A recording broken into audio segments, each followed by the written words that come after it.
6 months after humans stopped talking to the galaxy, the aliens began to understand what they had lost.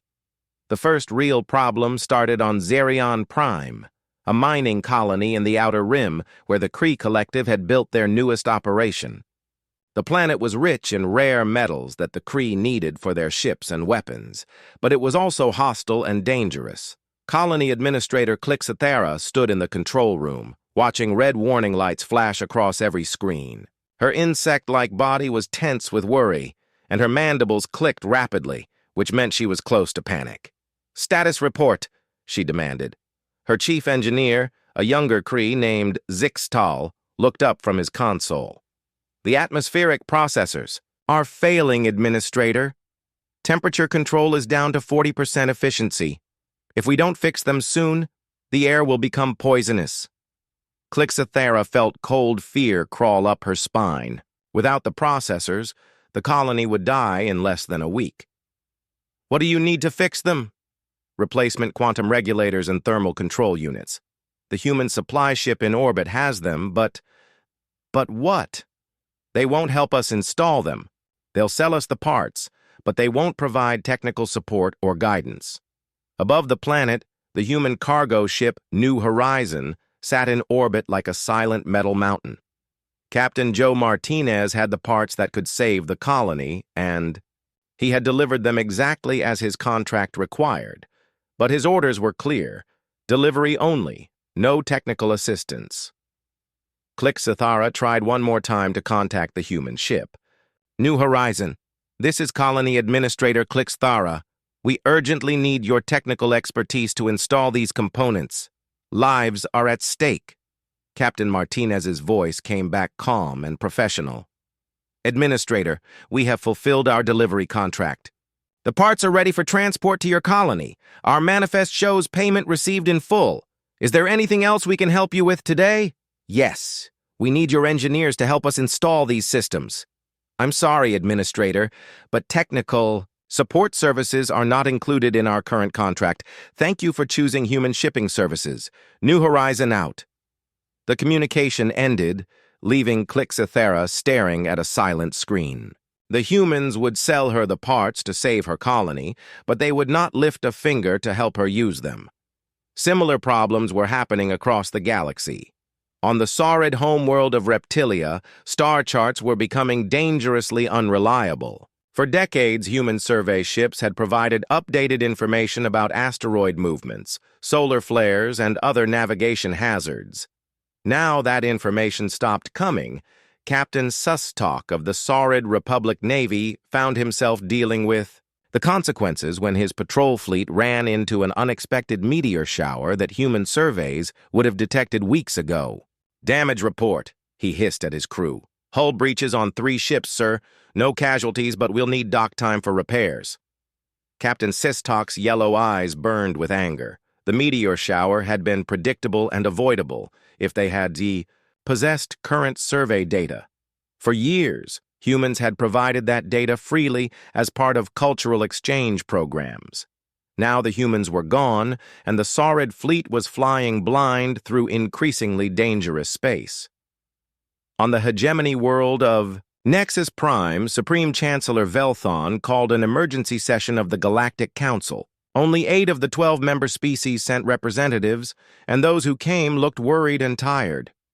"The human situation is becoming a serious problem," Velthon announced, his tentacles moving restlessly. "Our colonies are struggling without their technical expertise, our trade routes are less efficient without their shipping services, and our information networks have gaps where their data used to be." Commander Zethkar's crystal form seemed dimmer than usual. "It's worse than we thought. My intelligence teams have been monitoring human activities, and what we've discovered is disturbing." He activated a holographic display that showed human space as a web of green lights connected by glowing lines. "They're not just ignoring us," he continued. "They're actively redirecting resources away from alien contact and toward internal development. Ship construction is up 300%. Raw material consumption has doubled. Energy production in human space has increased by 400% in 6 months. The Cree delegate, Administrator Hicks Run, clicked her mandibles nervously. What are they building? We don't know. Their communications are encrypted with methods we can't break. Their research facilities have been classified beyond our intelligence capabilities. Their military installations are using technology we've never seen before. The Saurid representative, General Carneth, leaned forward with interest. Are they preparing for war? Unknown. But the level of activity suggests a major project of some kind, something big enough to require the entire human species working together. What the aliens didn't know was that their fears were justified. In secret facilities across human space, breakthroughs were happening every day. Dr. Paul Carter stood before President Dan Cooper in the underground command center beneath the Rocky Mountains.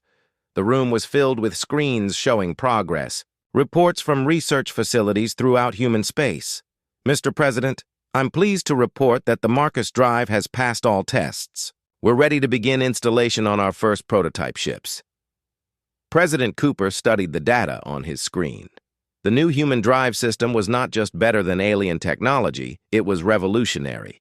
Ships equipped with Marcus drives could travel faster and farther than anything in the galaxy, and they could do it more efficiently.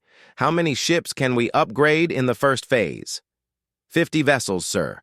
A mix of cargo haulers, exploration ships, and fast patrol craft. We'll have them ready within 3 months. Defense Secretary Mike Chen joined the conversation from his position at the tactical display. Sir, we also have good news about the Titan Weapons project. The first production models are ready for testing. He touched a control, and the display showed a sleek weapon that looked like a cross between a rifle and a piece of art. Its crystal components glowed with contained energy, and its design was both beautiful and deadly. The Titan plasma rifle can punch through Vorthan battle armor like it was paper. The cannon version can disable a Kree warship with a single shot. Most importantly, they use principles that no alien species has ever explored. President Cooper nodded slowly. And they still have no idea what we're doing? Dr. Carter smiled. They know we're busy, but they think we're building more of the same crude technology they've always mocked. They can't imagine that we might have developed something completely new. Good. How much longer until we're ready? For what, sir? The president was quiet for a long moment, looking at the screens that showed human progress accelerating beyond anything the galaxy had ever seen. For whatever comes next. Meanwhile, the problems for alien civilizations continued to grow. The Vorthan Empire discovered that their luxury goods trade was suffering without human agricultural products. Human farms produced food that was not only nutritious, but also delicious to many alien species. Without access to human cuisine, Vorthan, restaurants and markets were losing customers.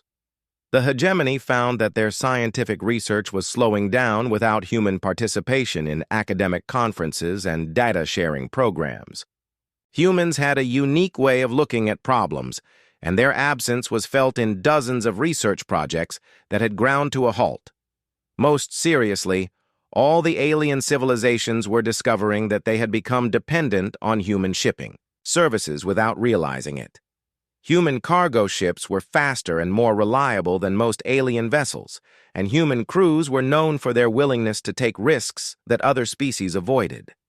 Now those ships still came and went, but they operated under strict contracts with no flexibility. If a colony needed emergency supplies, human ships would deliver exactly what was ordered, exactly on time, and nothing more.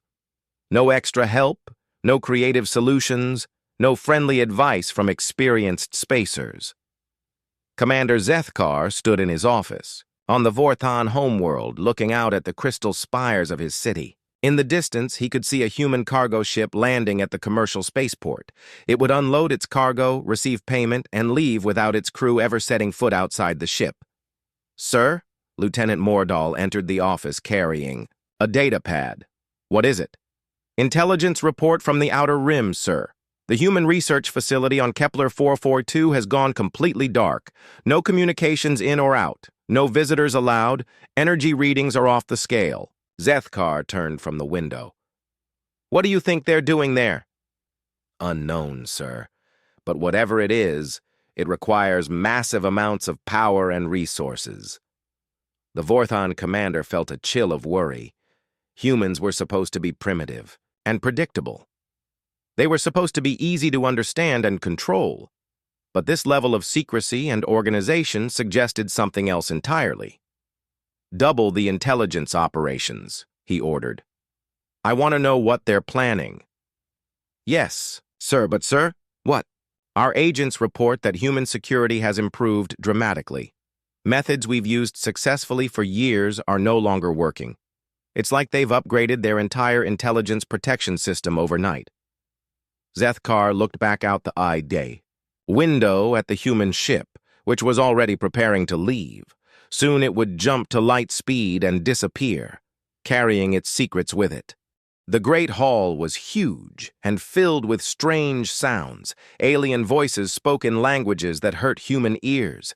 Jake Morrison stood in the middle of the room, looking up at 12 different creatures that sat on high chairs. These were the rulers of the galaxy, and they did not like humans.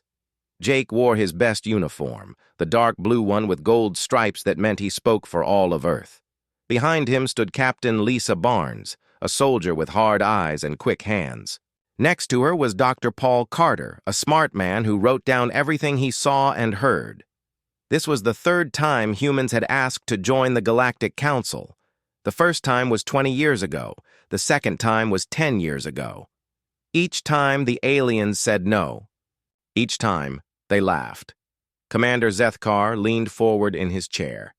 He was from the Vorthon Empire, and his skin looked like blue crystal. When he moved, light bounced off him in sharp angles.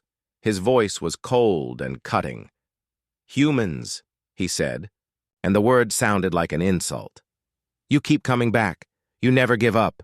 That might be good in some ways, but it means nothing if you cannot do anything useful. The other aliens made sounds that might have been laughter. A creature that looked like a giant bug clicked her mouth parts together. She was from the Kree Collective, and her kind ruled over 100 worlds. Her voice buzzed when she spoke. Your ships are made of scrap metal. Your weapons are toys. You live for such a short time that you die before you learn anything worth knowing. What can you give us that we do not already have? Jake felt his face get hot, but he did not let his anger show. He had been a diplomat for 15 years.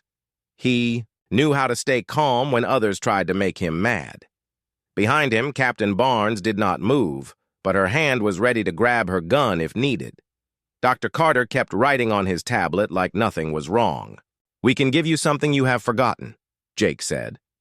His voice was steady and strong. A lizard creature with yellow eyes and sharp teeth leaned forward. He was from the Saurid Republic, and he looked at humans like they were food. What is that, little human? We can give you hope. The room exploded with alien sounds.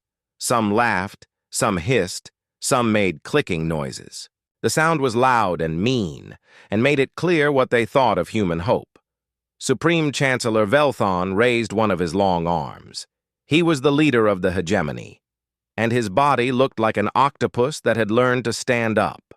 His skin was gray and wet, and his many arms moved like snakes. When he spoke, everyone else got quiet. Humans, he said, and his voice sounded like water going down a drain. We have heard your words before. You talk about hope and determination and working together. But words mean nothing. You are a young species that fights wars over dirt and water. You cannot even keep peace on your own world. Jake wanted to argue, but he knew it would not help. Earth had not always been peaceful. There had been wars, terrible wars that killed millions of people. But humans had learned from those wars. They had grown stronger and wiser. The aliens did not want to hear about that. Your technology is hundreds of years behind ours, said another alien, one that looked like a walking tree. Your fastest ships take months to travel between stars. Ours can do it in days. Your weapons use chemical reactions. Ours use pure energy. Your computers are made of metal and silicon. Ours are grown from living crystal. Dr. Carter looked up from his tablet. His eyes were sharp and focused. He had been studying alien technology for 10 years, and he understood more about it than most humans. What the aliens did not know was that understanding their technology also meant understanding its weaknesses. "Your cities are dirty and crowded," said the bug creature. "Your people fight over resources instead of sharing them. Your governments lie to their own citizens. You cannot even agree on how to run one small planet, and you want to help run a galaxy." Captain Barnes took one small step forward.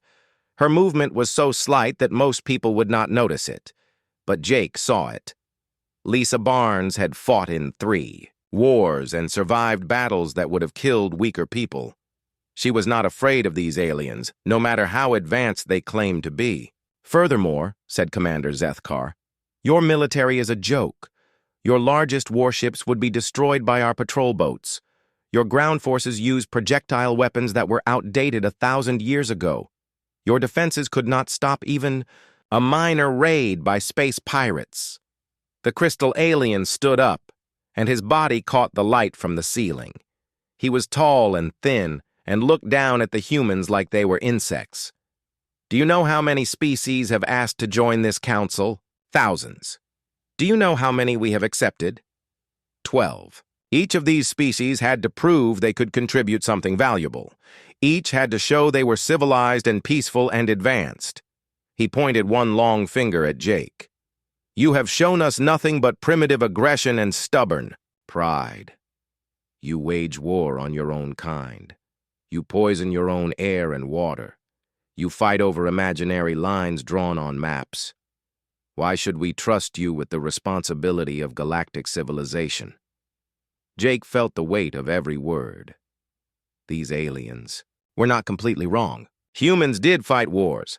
They did make mistakes. They did have problems. But they also had something these aliens seemed to have lost. "Because," Jake said, "we never give up."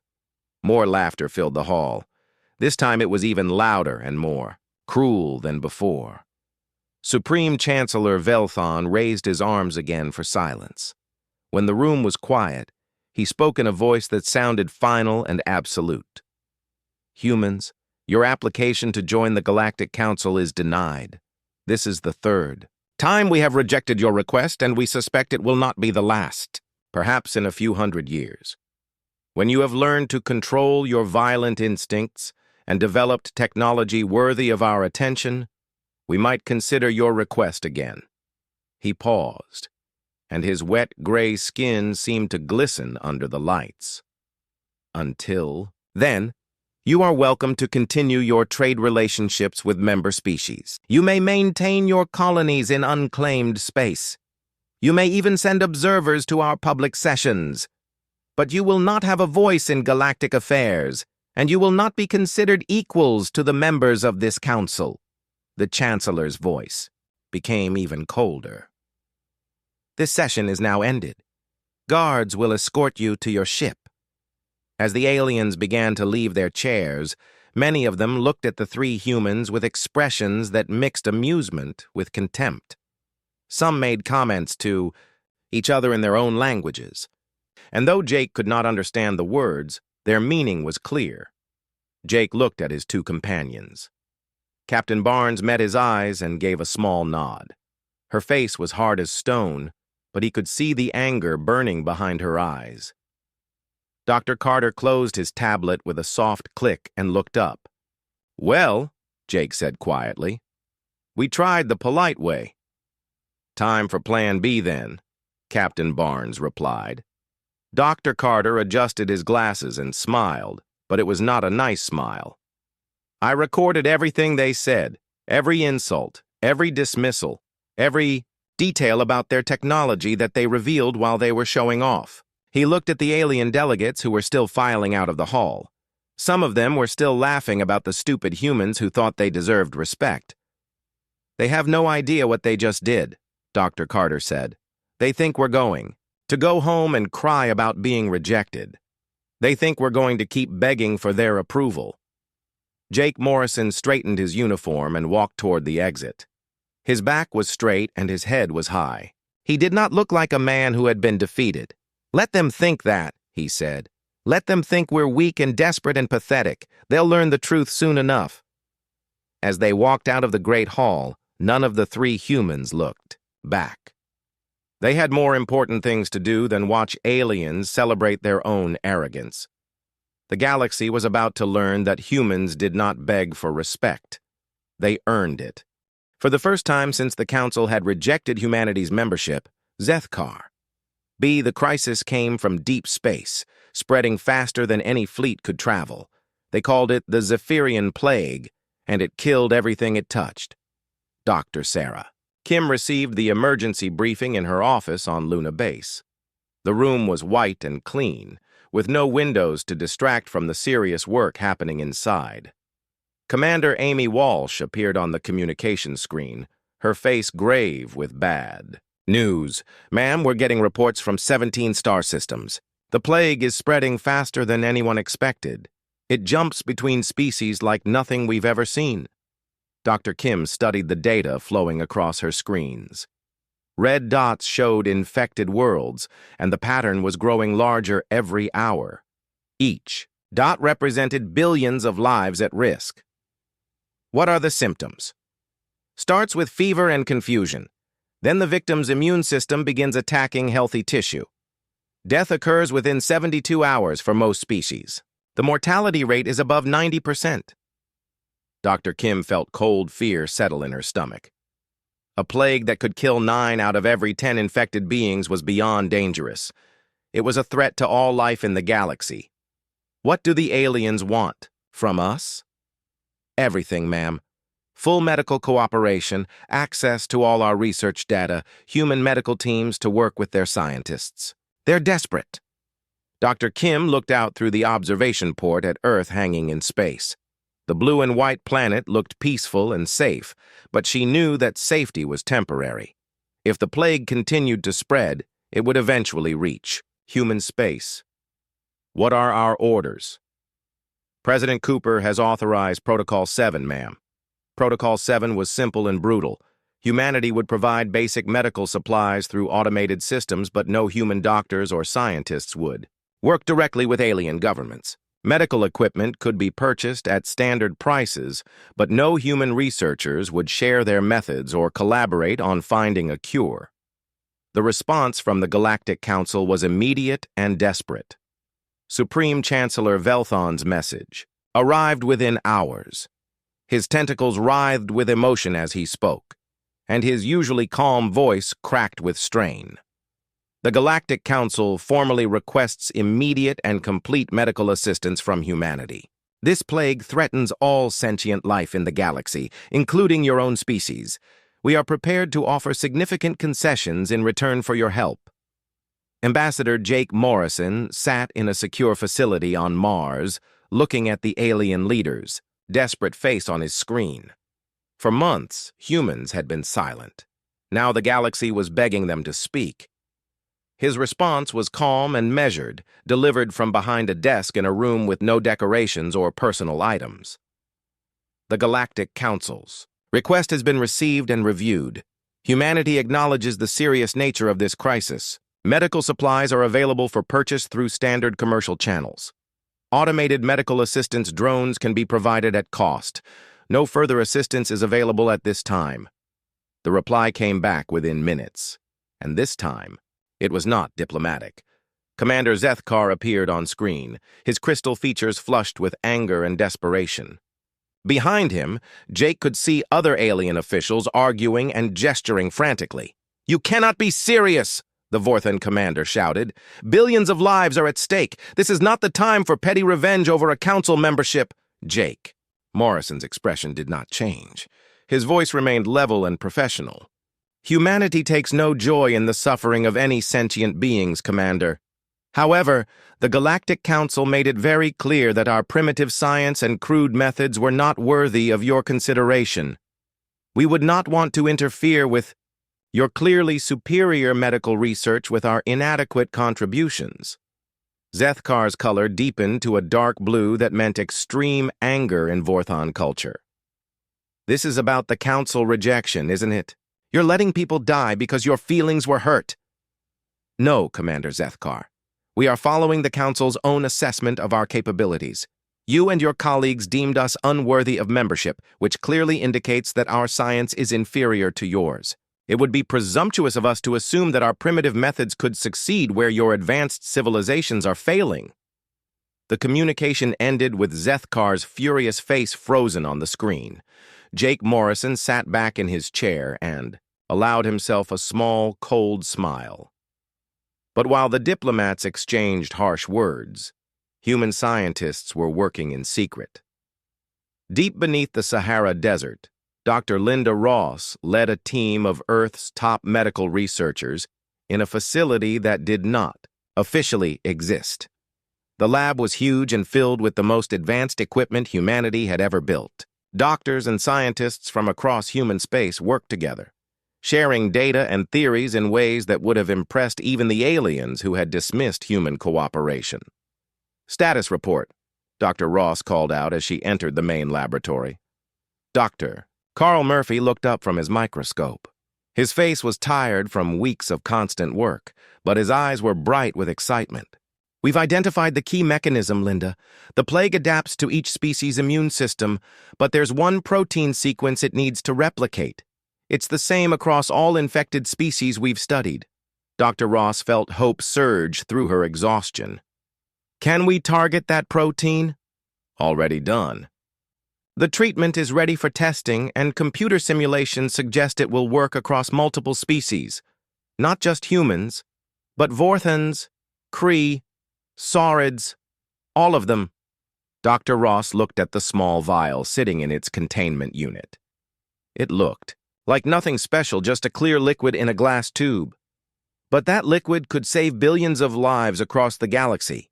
How effective? 95% cure rate in computer models. We could start human trials immediately, but what? Dr. Murphy's expression became serious. "We need to test it on infected alien subjects to be completely sure, and we need permission from the highest levels of government before we reveal that we have a cure." Dr. Ross nodded. She understood the politics involved. Humanity had been dismissed and insulted by the Galactic Council. Now they had the power to save everyone, but they also had the power to make the aliens pay for their arrogance. She activated a secure communication link to President Cooper's office on Earth. "Mr. President," Dr. Ross reporting from Project Lifeline. "President." Cooper appeared on screen, looking older and more tired than he had months ago. The weight of making decisions that affected billions of lives was showing on his face. "What's your status, Doctor?" "We have a cure, sir. Effective against all strains of the plague, safe for all known species. We're ready to begin production immediately." The president was quiet for a long moment. Through the screen, Dr. Ross could see him considering options that she could barely imagine. "What do we need to deploy it?" "Full laboratory access to infected alien subjects for final testing. Permission to coordinate with alien medical facilities for distribution. And, sir," "Yes?" "We'll need the aliens to ask for our help properly." President Cooper almost smiled. "I understand, Doctor. Continue your work and prepare for full deployment. I'll handle the diplomatic side." Meanwhile, across the galaxy, the plague continued to spread. Entire worlds went silent as their populations died. Space stations were abandoned as their crews succumbed to the disease. Trade routes collapsed as ships carried infection from system to system. On Nexus Prime, Supreme Chancellor Velthon stood in the council chamber with only 5 other delegates. Half the member species were too busy fighting the plague to send representatives. "We need the humans," he said, his tentacles curling with stress. "Our best scientists cannot find a cure. Our most advanced medical facilities are overwhelmed. If this continues, the plague will destroy galactic civilization." The Kree delegate, Administrator Hixron, clicked her mandibles in frustration. "They want us to beg. They want us to admit we were wrong about their capabilities." "Then perhaps we were wrong," said General Karneth of the Saurid Republic. "Perhaps we underestimated them." Commander Zethkar's crystal form was now dark gray.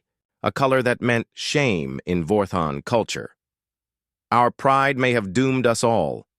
We treated them like primitive children, and now those children hold the key to our survival. Supreme Chancellor Velthon made the decision that would change the galaxy forever. Prepare a formal message to Earth. We will acknowledge our error in judgment and request their medical assistance. If humanity has the ability to help us, we will pay whatever price they ask. The message was transmitted on all frequencies, broadcasted to every human settlement in the galaxy, to the people of Earth and all human colonies, the message began. The Galactic Council formally acknowledges that we may have been incorrect in our assessment of human scientific capabilities. We request immediate medical assistance in dealing with the Zephyrian plague. We are prepared to offer significant compensation and political concessions in return for your help. But humanity was not ready to respond. Not yet. President Cooper stood before the United Nations Assembly on Earth with representatives from every human world watching. His words would be heard by every human in the galaxy, and his decision would determine the fate of billions. Citizens of Earth and humanity throughout the stars, he began. 6 months ago, we were rejected by the Galactic Council for the third time. We were told our science was primitive, our methods crude, and Dr. Sarah Kim joined them, carrying a datapad full of reports from human facilities throughout the galaxy. The new joint research projects are exceeding all projections, she reported. Human creativity combined with alien resources and knowledge is producing breakthroughs none of us could have achieved alone. Admiral Stone nodded. That was always the point, wasn't it? We didn't want to rule the galaxy or prove we were better than everyone else. We just wanted to be treated as equals and allowed to contribute. And now every species in the galaxy knows that humanity keeps its promises. When we said we could offer hope, we meant it. When we said we could contribute, Supreme Chancellor Velthon was the first to break. The hegemony leader stood before the cameras in his government building, his tentacles trembling with emotion. Behind him, medical reports showed the plague spreading through hegemony worlds, like fire through dry grass. The hegemony formally acknowledges that we gravely underestimated human scientific capabilities, he began, his voice thick with shame. We were wrong to dismiss humanity's contributions to galactic civilization. We were wrong to mock their methods and reject their membership in the Galactic Council. He paused, and his large eyes seemed to look directly through the camera at every human watching. We apologize to humanity for our prejudice and arrogance. We ask for forgiveness, and we humbly request medical assistance in treating the plague that threatens our people. Within hours of the hegemony's apology, human medical ships were jumping to light speed toward their worlds. The ships carried not just medicine, but human doctors and researchers ready to work alongside alien medical teams. Commander Zethkar watched the hegemony broadcast from his office on the Vorthan homeworld. Through his window, he could see the crystal spires of his city, but many of them were dark now. The plague had reached even the proud Vorthan Empire, and their advanced medical technology was powerless against it. His aide, Lieutenant Mordal, entered with a datapad full of casualty reports. Sir, the infection rate has increased another 12%. The Council of Crystals is demanding action. Zethkar turned from the window. His crystal skin was now almost black with shame and fear. For months, he had been the loudest voice, mocking human capabilities. Now he faced the consequences of that arrogance. Prepare a broadcast, he ordered. Full diplomatic channels. An hour later, Commander Zethkar stood before the cameras, knowing that his words would be recorded and remembered for generations. The Vorthan Empire formally acknowledges our grave error in judgment regarding humanity, he began. His voice was steady, but everyone watching could see the cost of these words in his darkened features. We dismissed human science as primitive. We mocked human determination as stubbornness. We rejected human friendship as worthless. We were wrong in every possible way. He paused, gathering strength for what came next. Humanity demonstrated wisdom, patience, and scientific brilliance, while we showed only pride and prejudice. We do not deserve their help, but we ask for it anyway. Our people are dying, and only human medicine can save them. The Vorthon commander's final words were barely a whisper. We beg humanity's forgiveness for our arrogance. One by one, the other alien civilizations followed.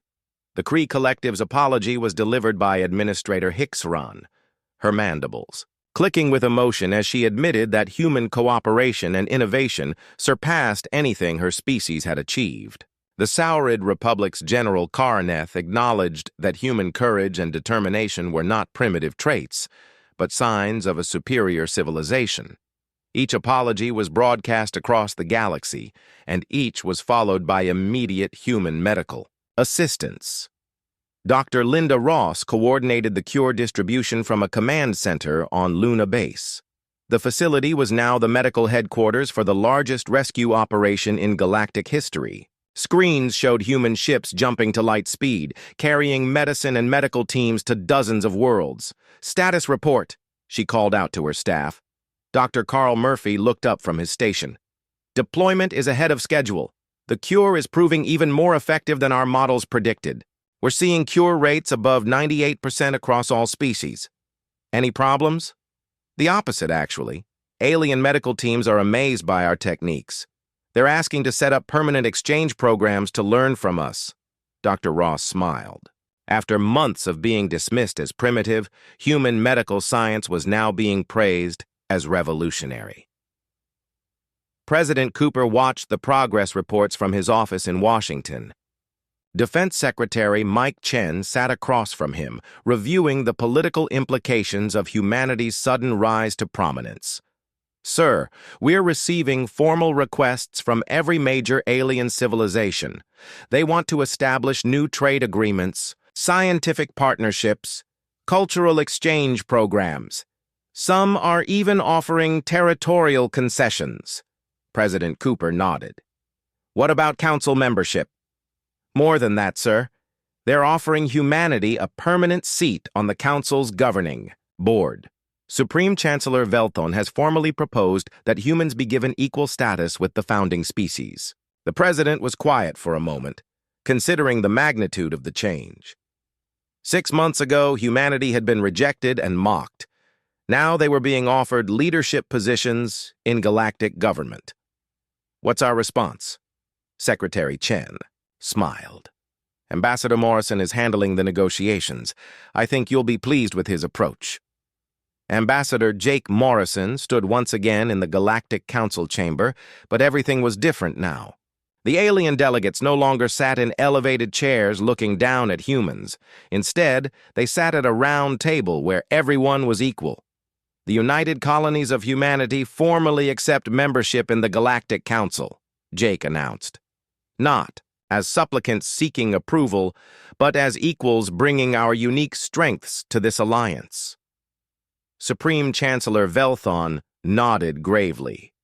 His tentacles moved slowly, showing respect and humility. "The Council unanimously approves humanity's membership and eagerly anticipates the contributions your species will make to our collective future." Commander Zeth Carr leaned forward, his crystal features now bright with hope instead of dark with shame.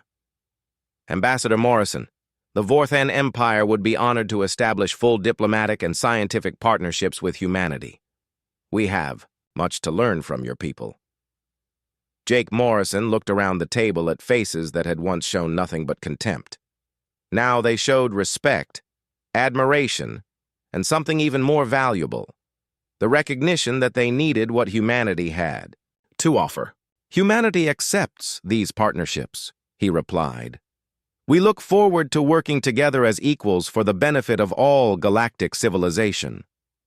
As the formal ceremonies concluded, Jake Morrison reflected on the journey that had brought them here. Humanity had not sought revenge or conquest. They had simply proven their worth through quiet competence and unwavering determination. Captain Lisa Barnes, now serving as humanity's military liaison to the Council, watched from the gallery. Next to her, Dr. Paul Carter observed the alien, delegates treating human opinions with genuine interest and respect. "Was it worth it?" she asked quietly. Dr. Carter looked around the chamber where humans now sat as equals among the galaxy's most powerful species. "Look at them, Lisa. They're not just listening to us now, they're learning from us. They want to understand how we think, how we solve problems, how we never give up. And the cost? We saved billions of lives and earned the respect of the galaxy. The only cost was to alien pride, and frankly, they had too much of that anyway." In the months that followed, human influence spread throughout galactic civilization. The Marcus Drive revolutionized space travel, making trips that once took weeks possible in days. Human agricultural techniques increased food production on dozens of worlds, ending famines and supporting larger populations. Human diplomatic methods, which emphasized cooperation over domination, began changing the nature of galactic politics. Instead of a rigid hierarchy with powerful species ruling over weaker ones, the galaxy began developing into a true alliance of equals. The Titan weapon systems were quietly distributed to Council security forces, making galactic space safer from pirates and raiders. Human medical advances led to treatments for diseases that had plagued alien species for centuries. Most importantly, human attitudes about innovation and improvement spread to other civilizations. Species that had been content with their existing technology for thousands of years began experimenting with new ideas. Scientific progress, which had slowed to a crawl in much of the galaxy, began accelerating again. Admiral Rex Stone stood in the command center of Lunar Base Prime, now expanded into the headquarters of the Galactic Defense Force. Through the viewing ports, he could see ships from a dozen different species working together on joint patrols and exploration missions. "Final report, Admiral?" Commander Amy Walsh asked as she joined him at the observation deck. "Mission accomplished, Amy. Operation Silent Treatment exceeded all expectations. The aliens learned that respect isn't something you give out of kindness. It's something you earn through your actions." "And the future?" Stone looked out at the mixed fleet of human and alien vessels. "Bright, very bright. For the first time in galactic history, every species is working together as true equals. No one is in charge because they claim to be superior. Everyone leads because they have something valuable to contribute."